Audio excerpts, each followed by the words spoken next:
Tak zdravím vás ešte v druhom videu. To bude len taký krátky oznám k tomu, čo sa bude diať v sobotu. Za mnou tu vidíte plagát k osadníkom z Katanu, čiže v sobotu nás čaká turnaj v osadníkoch z Katanu, ktorý je zároveň kvalifikáciou na majstrovstvá Slovenska. Takže tí, ktorí vyhrajú nejakým spôsobom, myslím, že traja, tak sa budú môcť zúčastniť, ak budú chcieť. A to nebude všetko, lebo vás čakajú všelijaké ceny, čo ja viem, hocičo. Tu máme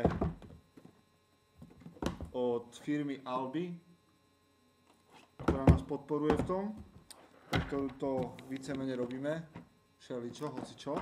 Čiže určite príďte, volajte svojich kamošov a tak ďalej. Všetko potrebné nájdete v evente na Facebooku, dolu niekde pod týmto videom na Crossroade. V každom prípade sa prihláste, začína to v sobotu o 9:00 registráciou a trvá to dovtedy, kým to neskončí. Takže tak, vidíme sa snad tam. Majte sa.